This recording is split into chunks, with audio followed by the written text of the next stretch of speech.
Hello, good afternoon, good evening, good morning, wherever you may be. Welcome back to Streaming Media Connect 2025. I'm Steve Nathans Kelly, Editor-in-Chief of Streaming Media and Chair of Streaming Media Connect. And welcome to Art of the Steal, the state and cost of streaming piracy in 2025, an exclusive fireside chat between Tim Forrest Siglin and BuyDRM's Christopher Levy, brought to you by BuyDRM. Before we get started, just a few housekeeping notes. So we were just doing a name that tune thing there. The first person to correctly identify the track and the artist will win a $50 gift card from Amazon. We'll give that away at the end of the session, but you must be present to win. So chat in the chat, of course, as always, and then we're going to take Q&A a couple of times during the conversation. We're going to take a little breather around the halfway mark and take some questions from the audience then, and then we'll circle back for Q&A again at the end. So put your questions in the Q&A. Just if you put them in the chat, they tend to scroll away. Sessions from all 3 days of Stream Media Connect are now appearing on the Stream Media YouTube channel. The link for that should be in the chat. And we'll be back here May 20th to 22nd for the next Stream Media Connect 2025. If you have a topic you want to pitch or you want to be on a panel, go to the link in the chat for the call for speakers. And it may say February when you get there, but the message will get through to me, and we'll be planning the content over the next couple of weeks. So I'll see what comes in. I think that's it for my notes here. So without further ado, I'd like to welcome to the stage Timothy Forrest Siglin, founder of Help Me Stream Research Foundation, and Christopher Levy, CEO and co-founder of BuyDRM. Take it away. Thanks, Steve. Yeah, thank you, Steve, very much. And I'm just going to add, I'm really appreciative to be able to do this hour-long fireside chat with Christopher.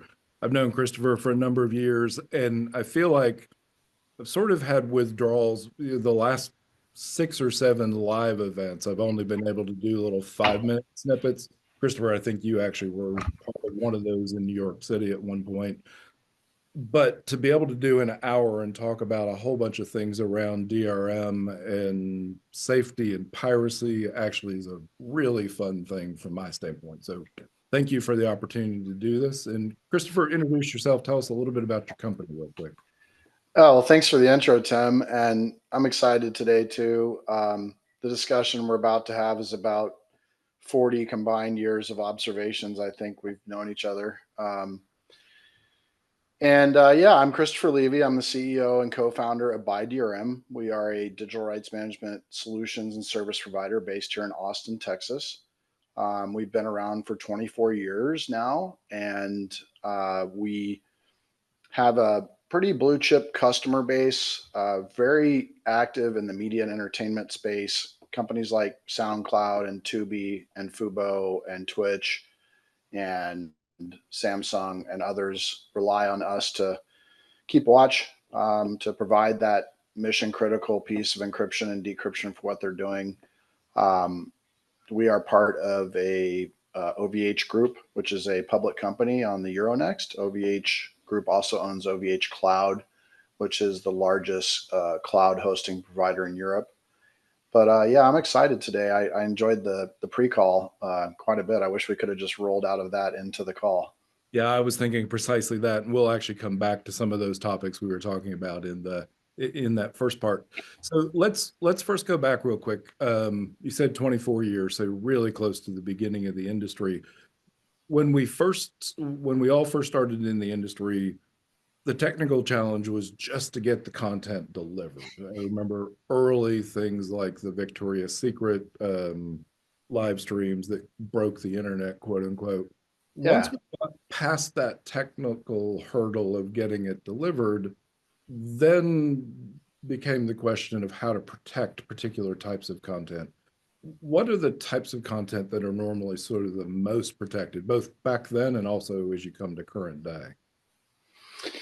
Yeah, it's a good question. I would say at the start of things when we were talking about the early days of file sharing as well. And Right. Sure. let's all remember, I mean, when we had started Click Here Productions back in 96 and then sold it to Navisite, and launched the first multi-CDN in 2000.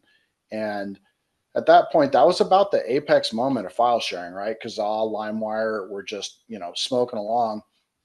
And our good friend Michael Robinson had launched mp3.com, and the whole industry, entertainment and media entertainment industry, had realized that we let the genie out of the bottle. And quickly Microsoft and Sony and Reciprocal and Intertrust were kind of lined up to solve the problems right away.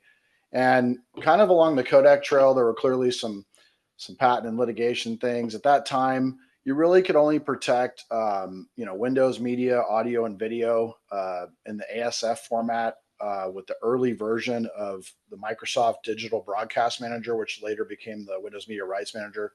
At the same time, shortly thereafter, within about a year or two, Google acquired Widevine and kind of then made Widevine from an appliance-based security for video to a cloud and software-based platform. So each one of the tech operators had to roll out a DRM, and shortly thereafter, Steve Jobs wrote his tome about how DRM was a bad thing, and then Apple went on to become the largest distributor of DRM content in the world. But to kind of jog from there to now, the mandatory areas are, primarily studio licensed content, major operator licensed content, major sporting events, not all sporting events, but specific large sporting events. And, DRM is now the prolific technology in streaming music. It allows you to download those, playlists and play them offline. So in a weird kind of way, DRM did end up being the standard for the music industry.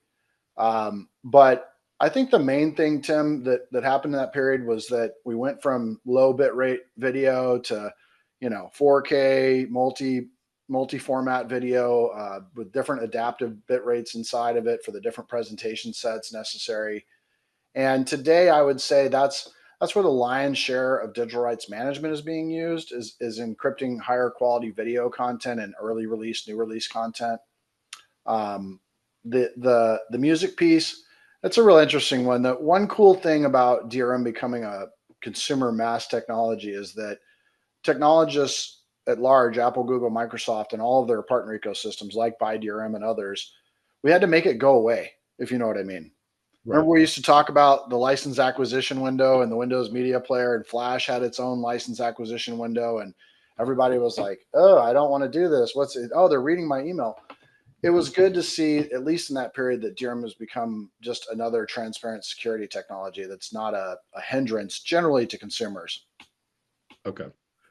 And I'm going to come back maybe to the Windows Media thing later, but so talking now as we look at, say, AVOD, so essentially VOD that's ad-based, as well as FAST, which is some on-demand and playlist as well as live. Where does DRM play with those models? Because FAST obviously is a huge conversation in the industry with trying to put up multiple channels of niche content. Yeah. So, we actually didn't talk about this in the warm up, but we talked about it in the show notes, and it's obviously an area that I think the audience is very interested in. For AVOD and fast television, BuyDRM's experience, we run Sony Crackle for many, many years.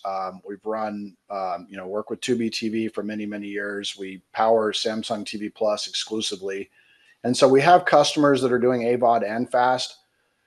In those models, DRM is a back driver, I call it, a driver back to the content source. Okay. And that's really it, right? Because it's ad supported, there are different, as server side ad insertions and scripting. There's datalytics that have to be captured. We went through that whole period of spam bots and fake ads and all the stuff that, some of your former people covered, and I'm sure you've covered. And so I think now when you look at FAST and AVOD, digital rights management is a technology to drive the user back to the content, not so much to keep them from proliferating it, because it is in a lot of cases long tail content or live television. Mm-hmm. But that's really is kind of twofold. One, be sure that they're able to gather the datalytics to confirm that people are actually watching the content. Right. And then secondly, to drive them back to that massive, long tail and evolving tail catalog of content.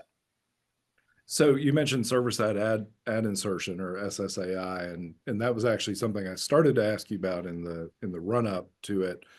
Let's talk about that real quick, because the model there, for people who don't know, is back in the day, you essentially had multiple streams that came into your player. One was the primary content piece, followed by either one or more streams of ad that were inserted in the middle, what we call interstitials. And your content would play along from your primary, and it may need to buffer slightly to get your ad to play. People got annoyed by ads, so there were ad blockers that were put in place to keep the ads from playing, which sometimes resulted in being able to play the rest of the primary content, oftentimes just resulted in a black screen for 30 seconds. Yeah. So server-side ad insertion came along to be that ability to stitch the ad directly into the content and allow a seamless stream to go out to the end user. So part of it was a technical solve, part of it was a financial solve. Taking that model and talking about watermarking at the edge, let's go ahead and jump to that. You and I talked about how there's been a lot of move to do sort of edge side insertion of watermarking versus origin side. Is it similar to the SSAI versus client side ad insert from a financial standpoint, or is it sort of equally the same from a financial standpoint between those two decision points that are made for that now? It's a good question. Real quick, to just start on the first part that you mentioned, because I think it's important. It leads to the further discussion. You're right. We always had, pointer files or meta files or playlist files, which were ultimately converted into manifest for Dash and HLS, which is kind of where we are today. And we've seen a lot of evolution around that. The problem with having a pointer file, a meta file, a playlist, a manifest is that it's not a secure thing. And so people can get into them and disassemble them. And even today, if you have an improperly manufactured manifest for, let's say, a bunch of different live Dash channels, somebody with just basic rudimentary skills can capture the bit range that's inside the manifest and quickly determine, well, this is the live TV stream, this is the ad server stream, and divest the two. And so that it's easier to protect one linear stream that's being encrypted, that at the point of origin has the ad inserted into the bit stream, than, like you said, to be rolling along playing a premium piece of content, and then all of a sudden in the background your player is caching an ad stream, and then the player stops what it's doing, cuts over to the ad stream, and then comes back. That's harder to protect. There's a lot more moving parts. There's a lot more opportunity for latency and failure. So I think that's how server-side advertising came into play, and I think that's why DRM works so well on AVOD and FAST. But pivoting out of that, when you move, into this kind of high value gate crash, live sporting events, things like cricket and European football, or soccer as we call it here in Texas, or live, NFL events. We have a lot of experience with that on Thursday nights with Twitch and stuff there. You get that gate crash, and it's important that you be able to do the watermarking at the edge, because you're just not capable of fetching back from the origin through your network to the edge server through a cache, a unique stream for each user. And so, about 2021, with kind of piracy starting to really warm up, with everybody locked in their homes and people not able to go to the theaters, and more time to mingle and dingle and people's stuff and learn tools and talk online, we saw piracy start to really creep. And so I think a lot of the conditional access service companies, CAS companies as we call them, who also offer DRM, they partnered with the market leading content delivery networks to kind of move that watermarking function to the edge for AB watermarking, as we talked about.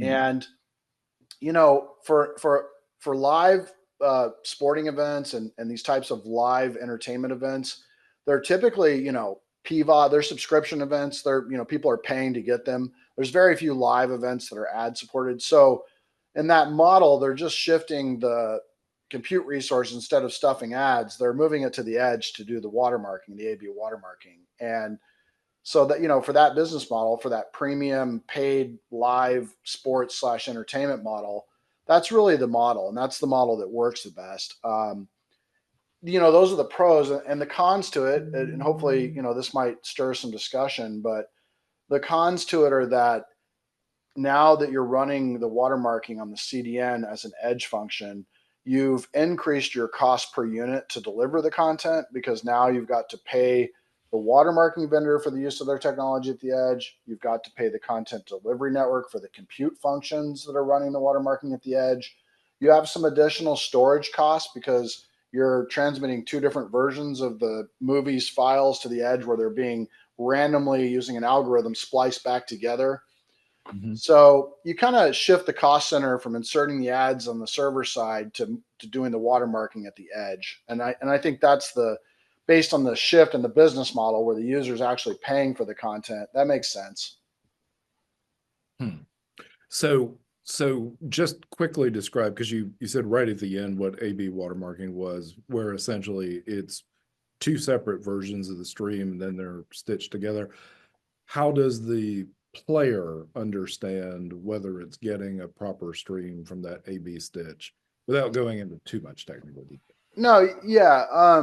So I mean, generally there are a couple different approaches to watermarking in our industry. We kind of use it as a generalized term Mhm. when, it's like the term packager. That used to be exclusively a term for encrypting content. And then when we started having different formats, people started calling anything that converted a file to Dash or HLS or another format a packager. A packager, sure. Yeah. So similarly, on the watermarking world, we have a couple approaches, right? There's a server side approach where the watermarking is done at the origin. There's a edge A/B approach. Now, the server side origin approach, the watermark is being written into the file as it's being requested, right? So all these technologies, when you upload a file, the file's scanned to find an optimum place to insert the forensic watermarks. Mhm. And on the server side at the origin, that's done at the moment the user requests it. And then that file, using server side tokens or whatever CDN authentication mechanism in place, that stream is validated and delivered to the user. And then they get a DRM license and they play the content back. In the A/B world, it's a little different. In the A/B world, like you said, and just like the name implies, what you're doing is you're taking two slightly different versions of a movie, and a algorithmic packager, if you will, at the edge is kind of, randomly grabbing different chunks, reformulating them into a stream, and then at the edge of the CDN, handing that user that unique stream. That is a unique stream for that user.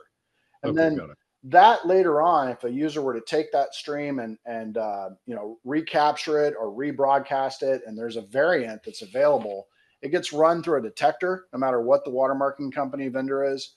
And somewhere in there, they can find the watermark that was put into the file, and it typically is in the form of a hash, which then the client can go back and look in their database and say, Okay. oh, for that unique A/B watermarking session on, let's say, Akamai, this user got this stream. Oh, that hash equates to John Doe 126, and he's in, Puxatawny, Pennsylvania, or whatever.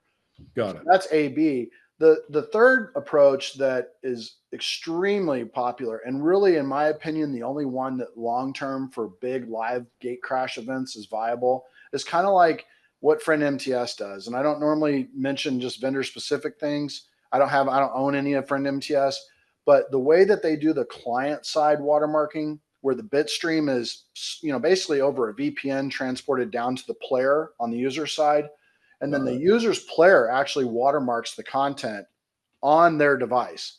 And depending on the level of the SD, HD, 4K, UHD, the higher the quality of the content, the more secure the payload is in the player that the vendor is using from NTS to protect the content. So those are the three different approaches they're in place today. And the A/B watermarking one, it probably has the biggest potential to affect the industry the most, but it's probably going to have to be recalculated in terms of how the financial models are structured. There Okay. probably is going to have to be more of a rev share model, or a collapsed, single cost per user per month or a seat model. Because right Sure. now, a lot of the models don't really pair up. Like you might be paying your watermarking vendor per user per month, but you might be paying your content delivery network per edge session. And if a Right. user comes back and watches the same show 100 times, so it's kind of like back in the early days of CDN, right? We didn't know how to price. Are we pricing bandwidth or transfer? Are we pricing how wide the pipe is or how much water goes through the pipe? Right. And that's kind of how I think watermarking right now, as far as the AB approach, for it to really take off, which I feel like it should, it probably needs to be refactored as a business. Well, and it's interesting you say that about the the same client, say, coming back and watching the content multiple times. That also gets into that whole conversation around DRM with the file base that we were talking about before, where essentially what we understood was we had to say, you have permission to watch this for 48 hours. You have permission to watch this for 24 hours. So that perhaps as a client comes back, and I'm just thinking out loud on the AB side, Yeah. that they would be allowed to watch it a certain number of times up until the cutoff after the live event. Yeah. Without refund. Yeah. And for live, I think that makes sense. Where VOD, where it breaks down, Tim, and I think this is kind of why DRM is a great thing. It actually could help operators even further move this playback offline, because you could edge AB watermark a live sporting event that you want someone to be able to watch on demand. With DRM, they could just watch it and also have it stay, resident on their local persistent, on their Sure. local drive, their local device, and then they wouldn't have to come back. That's kind of the opportunity there. Now, that probably is not making, Will Law and some of the CDN folks that are maybe listening in, or Mark Dijon and all the CDN gangsters. But as the stream OG, the original gangster streaming, I would say that actually it should increase revenue, because customers, by the CDN's customers allowing users to AB watermark content at the edge and download it offline, then those media and entertainment operators can go spend that money on customer acquisition, content acquisition, and customer retention. Fair And point. then they'll actually do more CDN over time. And that's kind of it's really the finances around watermarking that are preventing it. And as you mentioned earlier, you don't cache for long a unique file for a unique user. So that's another thing, is that they actually, when they purge the cache, let's say you watch a live sporting event and then you want to come back the next day and watch it, your unique stream is not sitting there at the edge cache. Neither is your movie, the new preview of the movie, or new release movie that you bought last night. Those have since been purged. So they do have to go back to the origin and regenerate the file and re-push it out and all that. So that's where watermarking and DRM's real sweet spot for replay of live sports and for early release and high value premium content. Being able to offload that to the user's compute and disk with the watermark intact, with the DRM protecting the watermark, I still think that's the ideal business opportunity for everybody in our industry. Okay, that makes sense. I was thinking as you said that about the fact when somebody comes back 12 hours later, Yeah. purged, it really flips the cache hit ratio on its head, because essentially it's no, we have to go to the origin and pull it back again. Let's talk about one other quick thing before we go to the halfway point.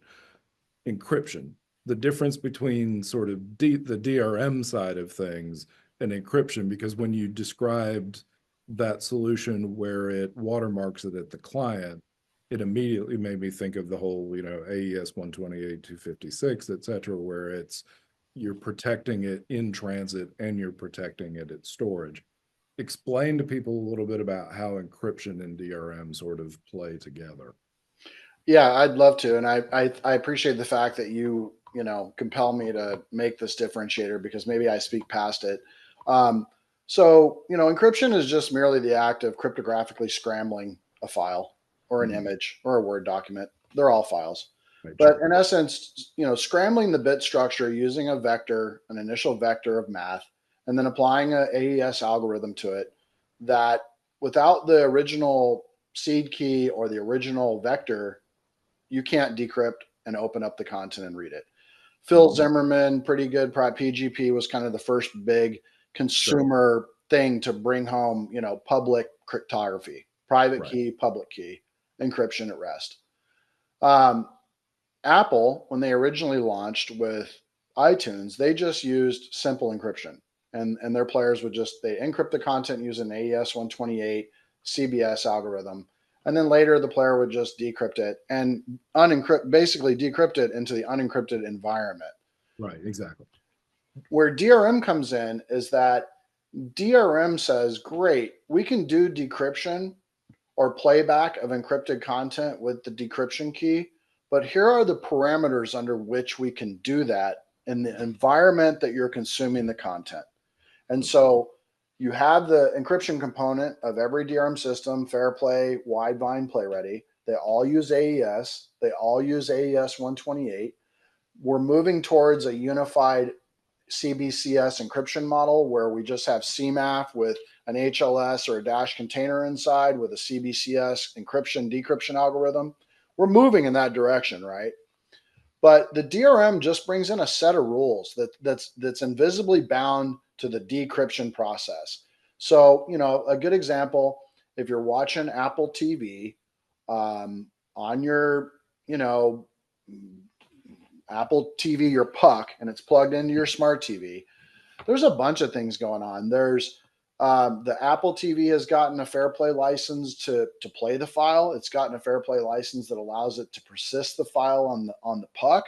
It has a license that tells it whether or not you can AirPlay the content from the puck to another AirPlay device. When it does that, there's additional transcription that happens because there's additional kind of VPN-like encryption to move the file on top of the actual file encryption. Okay. And same thing in the Google Widevine world, whether or not you can Chromecast or not. So the DRM just adds that invisible set of rights that are bound to the decryption process and key. How often can I play it? How long can I keep it? What can I export it to? Oh, by the way, what version of HDCP do I need on my HDMI plug on my notebook to connect to my TV? That's also evolving. And so there's handshakes there between HDCP and all the different DRM technologies that are out there. Yeah, in fact, coming out of the AV integration world, that those handshakes with HDCP cause so much more problems than the DRM causes on the content. Yeah. Just for what it's worth.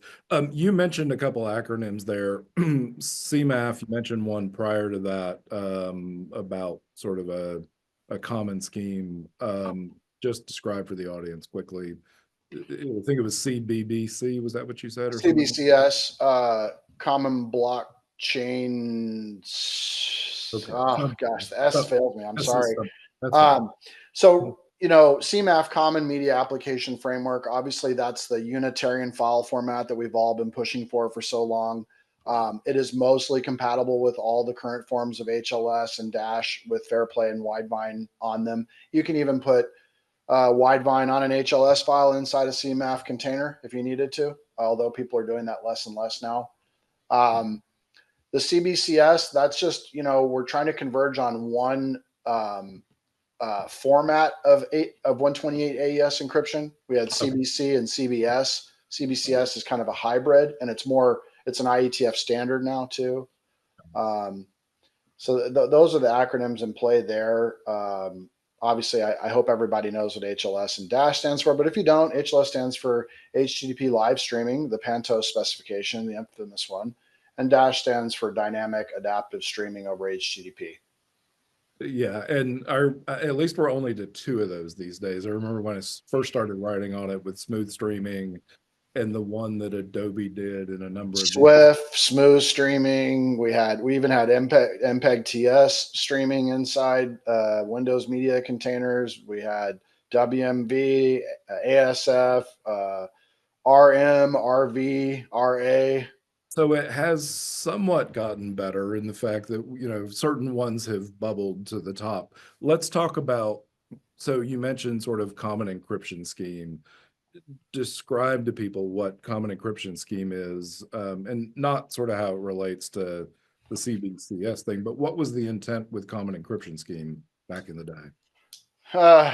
Well, disclaimer, personally not a fan of common encryption. I think I've written about this and spoken about it because things that are common are insecure, in my opinion.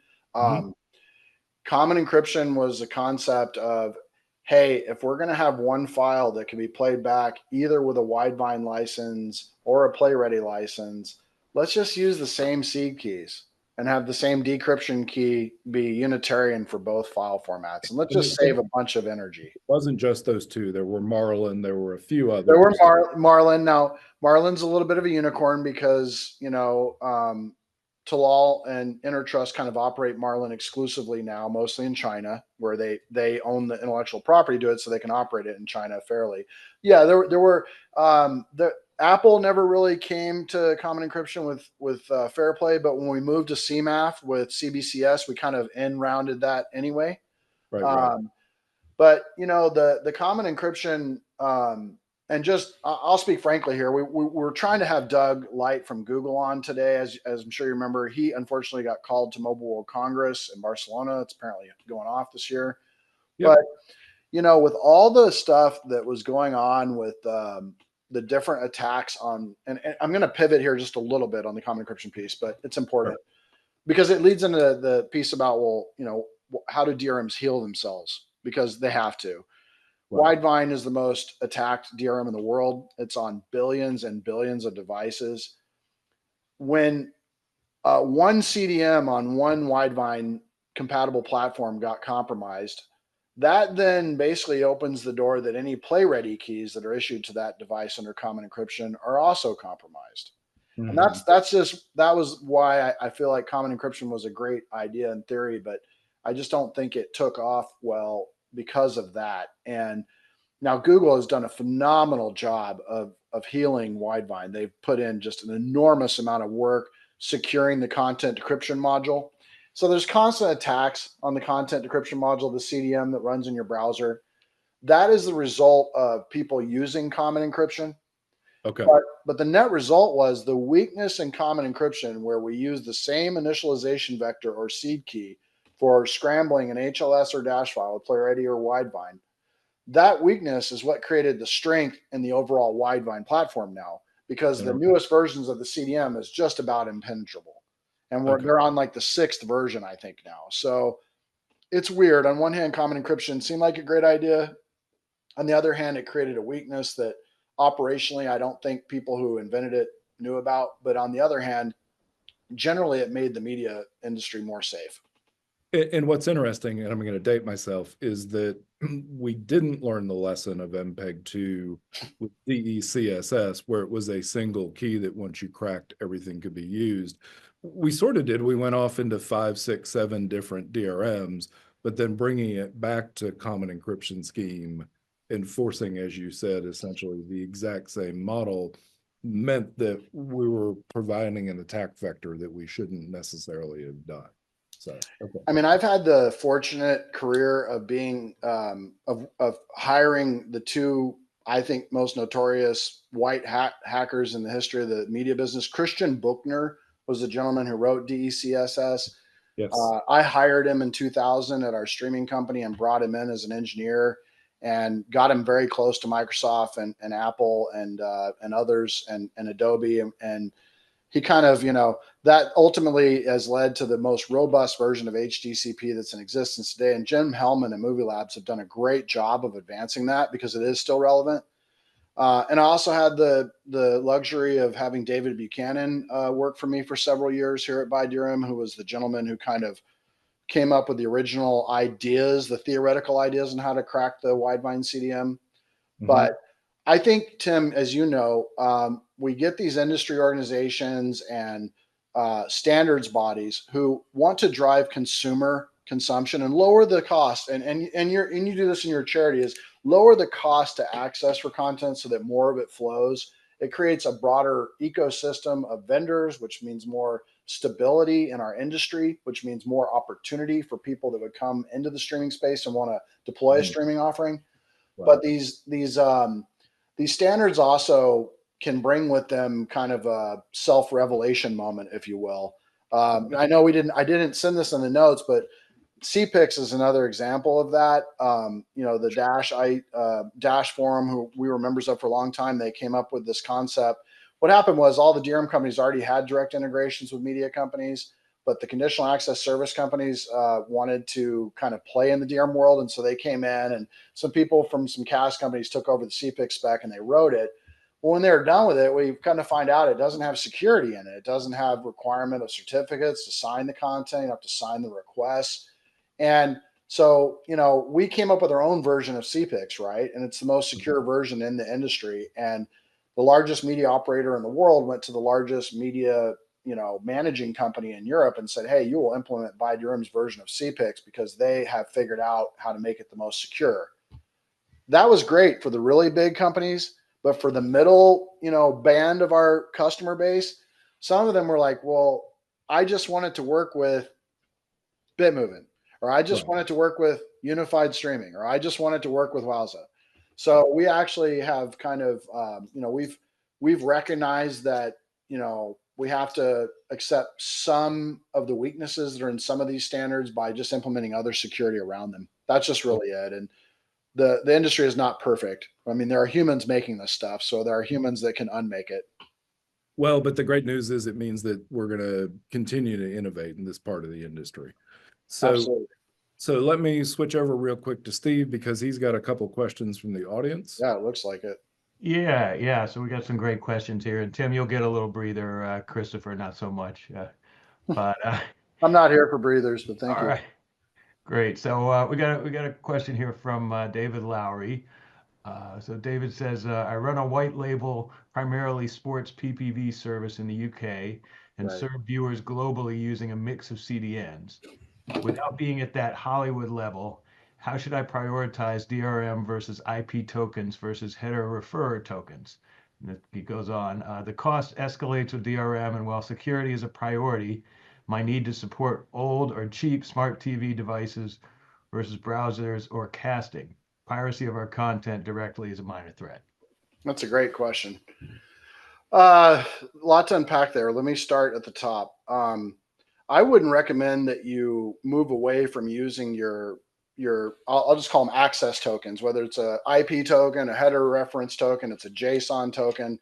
It's a token that your CDNs have said, hey, this is how we control access to the actual bit stream. I've always said that streaming tokens, content access tokens, JSON tokens should be used in conjunction with DRM. The cost escalates with DRM, and I understand you need to support the old cheap smart TV devices. Well, two things there. There's a pretty decent ecosystem of DRM vendors now. I would say BuyDRM, we are probably closer on the premium side of the marketplace because of the type of service that we offer. But you should be able to find a DRM solution that should be able to give you a robust pricing opportunity. If you go on thedrmblog.com, we have an analysis there, and it's not a vendor specific analysis and it's not a pitch for BuyDRM, but it does explain to you how to really figure out how to get the most affordable DRM solution around. Lastly, as far as the older smart TVs and devices, yeah, there's a lot of people still having to support PlayReady out there because of these older devices. PlayReady is definitely the answer for those older devices. Do you want me to jump on to this next question, or do you want to? Let's actually, Steve, do the anonymous one. Yeah, absolutely. Yeah. Oh boy, this should be good. So how does fingerprinting affect or relate to DRM and video or digital fingerprinting, or is it the same thing as discussed previously? That's a great question. They're not the same thing. Fingerprinting is done on the front end to eliminate the introduction of copyrighted material into the content distribution stream. So if you try and upload a video to Facebook or Instagram or Snapchat, and they don't have a license to that music catalog by that artist through that artist's licensing authority, fingerprinting is there to say, sorry, no audio available. That's one way that fingerprinting is used. So as a preventative measure to prevent copyrighted content from entering the ecosystem. The second way is to determine what copyrighted content is. So Shazam, great example. Shazam uses fingerprinting. You play a bit of the song, it jumps in, it creates a digital fingerprint, goes through a quadrillion different fingerprints in milliseconds, finds the music, tells you what the name of the song is. So that's how fingerprinting is used. It's not really, it's not a consumer-facing security technology. It's a prevent content from entering the distribution pipeline technology. The digital genome, I think, is one of the Yep. what people described that before. Yep. And then Steve, let's do Sajith G's question Sure. about stealing keys. Yeah. So in Mhm. the case of DRM, is it possible to steal the key from a legitimate client in one location after that pass and after that pass this key to other clients from another location where content is geo-restricted? So at a high level, the answer is theoretically, it's possible.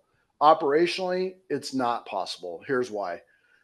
Modern digital rights management platforms like Fairplay, Widevine, and PlayReady, they require a challenge response occur when your device goes to get a license key. And that has to pass up a bunch of different stuff that has to check out before you can even get the license key. Once you get the license key is basically yours, bound to your device. If you try and share it to somebody else's device, they're going to have the exact same device, like the same Mac ID, the same certificates on the device, the same build of the operating system, the same IP address, the same geo space. And so the answer is that theoretically, it is theoretically possible, but operationally, it's not possible. So this brings up something, Christopher, and I've actually seen this example several times as I travel overseas. So I'll give you not an example from my most recent trip, but one prior to that. Lady was sitting behind me with her 3-year-old daughter. She had downloaded a bunch of content the night before from her OTT platform provider, had started up the video to make sure that it played, and then is sitting on the plane with the daughter, and as we take off, she tries to play the content. It doesn't play because something. I tried to sort of explain to her the basics around this. Here's the question for you. She's on Wi-Fi on a plane. The plane is in international airspace. She has a subscription in the US for her service provider, and she has that 24-hour greater window to download. Would she have been better off to leave her device in airplane mode and just play the content, or is it the moment that she connects to a non-US IP address, suddenly the system is going, oh, wait a second, we can't let you play this content? No, it's a great question. I'll run quick because there's a lot of different factors in here. First off, the content that she has, unless it was specifically designed for download and offline playback, like Netflix does, like iTunes does, it's not going to work. It was one of those two, I'll just say. Yeah. Yeah. And a lot of content does. And I've even had moments where I've downloaded like a whole season on Netflix and got on a plane and it was like, hey, I need to check in with a license server. You need an internet connection. I can't play this content until I at least check in. What that means is that my device, the expiration date on the DRM key that was sitting on my device is expired and I need to renew it. But once I renew it, more often than not, and I mean like 99.99% of the time, then I can go back offline and enjoy it again for that renewal window.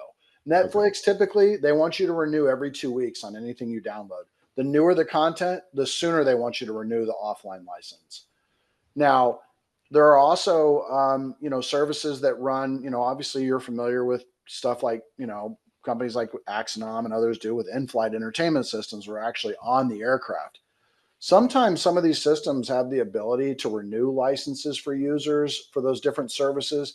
It just depends on what the in-flight entertainment provider, their satellite internet provider, and the airlines kind of what agreement they've constructed. But what I do, I'll just tell you, my old-fashioned approach is I download everything I want to watch, and then I make sure it plays before I leave the airport. And I've never had a problem doing that. But yeah, that's one of those things where a little more messaging to the consumer could also probably eliminate some of the confusion and kind of stress around that kind of thing. And that was part of what I wondered, was actually because she had actually clicked it to play, whether her timer then started. It maybe like if she bought a blockbuster movie, we all know they have a firm sundown on them. It's typically 48 hours. So, it wouldn't have mattered if she'd been able to get another license because the entitlement server would not have sent her another license to watch the content if it was like a tentpole piece of content. Got it. All right, so we've got another question here. Why do none of the VSaaS platforms like Mux, Cloudflare, et cetera, run DRM as part of their platform? it would seem to me that their premium costing should be limiting them to commercial clients, and DRM would be more of a go-to in that kind of an environment. Yeah. David Lowry, this is a tough question. Let me see if I can thread the needle here without violating any NDAs. Yeah. Well, Mux, they had a vendor that had a DRM that was part of their ecosystem. Frankly, I don't think that Mux is a platform that is positioned for large scale media operators that are delivering premium content. And so that's probably why they don't have native DRM. Cloudflare, that's a really interesting one that I have to be careful here, but I'll just say that I believe Cloudflare should be operating a DRM platform, especially given all the recent kind of rumblings around them protecting piracy sites. There's really no reason why they couldn't run DRM. The thing that I'll just throw out there is that somewhere in each one of these content delivery network business operators, which Cloudflare is firmly in that business now, whenever you tell them it's going to limit playback, I'm not going to say that content delivery networks want piracy to occur, but they do benefit from it, and that's not a secret. If Will Law or Mark DeYoung are listening, just ignore that last part. Well, Akamai and Mark, the SVTA and Akamai have been very forward about fighting privacy. Actually, I've come full circle on that. I know Shawn Michaels very, very well. I've known him for 30 years. Sure. Shawn and Will and Mark's team in the SVTA, I believe, are very forward about this. But it takes also having some type of event or moment where a lawyer says, hey, we actually need to implement this. I mean, for example, that's why Google bought Widevine, was because there was so much piracy through Google that Google had to come back to the MPAA and the RA and say, hey, we have an anti-piracy technology now. Right. So we have a solution for the problem. Yeah. And I believe that that's where Cloudflare is right now, based on some of the legal stuff that I've seen in the public. Okay. And that leads to the second to the last question, which is, how big do you need to be? When you talked about live sporting events and we talked offline about live music events, how premium does your content need to be to do things like the edge side watermarking, etc., versus just saying, you know what, if my content gets pirated, it gets pirated?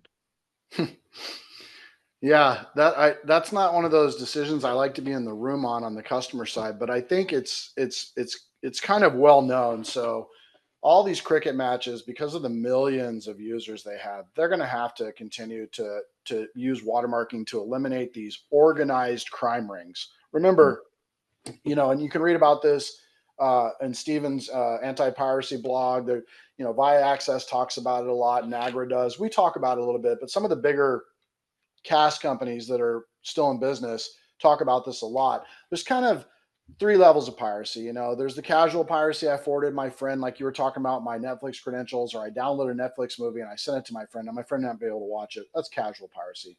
Organized piracy, 5 or 6 kids that are studying computer sciences at an Ivy League school got access to a new build of Chrome or Android, and they found some security hole, and they're going to write a bunch of tools and then 6 months from now release the tools just so they can say they did it.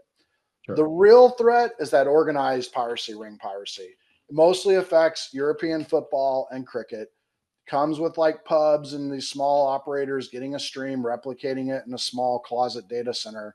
Those types of massive gate crash events, watermarking is really the only way you're going to find out who is actually redistributing your content and really cutting in to your top line and your bottom line. And so I guess, it comes down to is like, if you're Hotstar, if you're European Football League, if you're UFC, if you're F1, who, does a lot of this stuff too, you probably need to start looking at these technologies more and more, because watermarking with DRM is the only way to absolutely nail a pirate. Yeah. And as a matter of fact, in chat, Steve just put a link to my casual piracy column from a couple of months ago that I know you and I talked about. One of the things that was fascinating in the conversations that we had at that panel back in mid 2024 was the fact that those very commercial pirates were doing not only rerouting the stream attempting to steal it, figure out the AB, that kind of thing, but then pushing DDoS attacks back at the primary broadcaster so that even legitimate users couldn't watch it from the primary broadcaster and had to go to one of the pirated sites. That was just shocking to me, but I guess, if you're building a criminal enterprise, you might as well build it in a way that guarantees that you get a revenue stream. Well, and two, Tim, these are intelligent pirates who realize you can't fight a war on two fronts. So Right. if you're busy having to try and keep your site up with DDoS attacks and you're spending all your energy on denying that, you're probably losing focus on the back door and the maintenance, the leeching, CDN leeching, et cetera. So I think a lot of when they do these types of flex back attacks, they're doing it to distract you, to get you to consume resources within your organization and your budget to just defend having the stream up. And when you do that, it takes money out of your budget to actually fight piracy. If you're Yeah. having to pay Cloudflare more for DDoS during a live event, then and you have a fixed budget, which you typically do because these are subscription services, Right. then you have less money to flex on fighting piracy. And they know that. So they try and drag you into these two-faced battles and hope that you'll pick the DDoS battle and spend all your time and money and energy there. And then they'll get access to one or two live streams and theft them. I was in Nagpur in India, which is in the center of India, when Britain and India were playing their first match of the ODI test. And I watched it on a regular TV screen, but I could hear other people streaming it on their phone. And one of the issues that also seems to just frustrate me, and I wanted to ask about this, was you mentioned where they're doing the edge compute for watermarking. Does that increase the latency in any way, shape, or form for the live event getting to the customer versus if they're doing origin-based watermarking? So on live sporting events, Tim, the only approach that we've seen actually work that is cost approachable is the client side watermarking Okay. approach. The amount of edge compute resources, for example, to rely I'm not trying to dog any one specific CDN, but let's just say that Hotstar were to go all in on Akamai using a well-known watermarking kit at AB watermarking. It is going to add some latency. It's going to definitely add some complexity, but it's going to drive the costs up tenfold. That's why I feel like on big gate crash live events, client-side watermarking is probably the only viable approach because you're using the user's compute and disk to do the watermarking. And Okay. and the stream is basically VPN protected anyways, and the stream is encrypted inside the VPN tunnel, which is Right. also encrypted. So I still fall back to that. And do VPNs make it harder these days to sort of geo-cache or geofence content, or? Well, they've created a new industry in selling blocks of IP addresses. That's for one thing, is for Fair sure, enough. because all the different geofencing providers are out there just buying data off the open market and observing client sites and then creating these large ARM blocks of IP addresses. VPNs are always going to be a threat. But here's the thing, right? Like I always tell people, you have a user who's on a VPN, but they still buy and log into your site and they get access to the stream. If it's watermarked with DRM and they go leak it, it doesn't matter that they came in on a VPN. You're going to know what user it is and you're going to be able to cut them off and disable their account. Yeah. So that's another weird in the past, VPNs they're good for content that's not very secure. But when it comes to kind of combining watermarking with DRM, they can't defeat the watermark because it's inside the content. So they Sure. just become a nuisance at that point. And they may not be caught right in the moment of the Yeah. event, but obviously the way that those analytics, and to a certain extent, that was what Jobs was arguing way back then, which is why we had fair play. It was sort of, I'll let you send it to N number of devices, and I think it was 5 devices in Yeah. the beginning. If you go beyond that, I know that you're not just doing casual piracy, you're doing some form of organized or LimeWire or torrent, that type of thing. Yeah, and that's why they have this root and leaf opportunity in DRM licensing. And really, there's one other question here that tees into what you just said. If you don't mind, I just real quick would address. how important is it to have DRM key rotation for premium live content? And how frequently would you recommend to rotate keys? Also, do all providers Widevine, Fairplay, and PlayReady support key rotation? This is actually one thing we didn't talk about on live that's related to DRM that just real quick I'll cover in like 30 seconds. And it goes like this. The key rotation is triggered by your packager, okay? If your packager is a unified server or a bit moving encoder or an AWS elemental encoder, you turn on the key rotation in the packager, okay? All that does is increase the, so in most DRM systems, but I'll speak about ours, we have two APIs, a content encryption key API and a license key API. Okay. If you turn on the key rotation, all the DRMs are compatible with it, but the actual machination of the keys being requested and applied, those are done in real time. And so all it does is it will drive up the traffic between your packager and your DRM partner. But it also drives up, then the user also has to get the commensurate license key as the content key is changed. Okay. So there was this big push, 5-6 years ago to encrypt every bit rate with a different key, every audio stream with a different key, and then rotate the keys constantly. My opinion on that was that if you have a fake rock in your front yard and your mom comes out at 1 o'clock and puts the key in there before she goes to see your dad or whatever, and you come home from school and your neighbor across the street watches where the key is and they knew your mom put the key into the rock, it doesn't matter if you move the rock, the key is always going to be in the rock and your neighbor's always going to know where your mom's putting it. So I feel like key rotation has not been widely deployed because it will drive up your costs unless you have an all-you-can-eat platform like what we offer here at BuyDRM. We do have a managed service offering that's unlimited DRM, and we also have a SaaS plan that's unlimited DRM that our largest clients use. But all that's done on the packager. I believe you reasonably should use key rotation. Do you rotate them every second? Definitely not every 60 seconds. Maybe during a live event, you can afford, like we had a customer recently who wanted to increase just on their live events, implement key rotation for some mixed martial arts fights. It went really well, but you don't need to rotate keys for VOD content or long tail content or fast or AVOD content. It's mostly just for live events where you'd want to do the key rotation.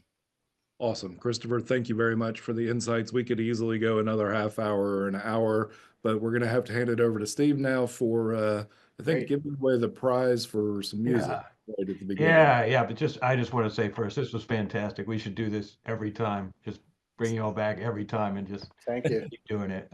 I think you could go on for hours, like Tim said. But thank you. Appreciate it. Yeah. So as Tim said, we just have one more order of business, which is to give away our gift card. The music you heard as we were coming in was Pretty Peg and Craig's Pipes by the Bothy Band, correctly identified by James Stathis.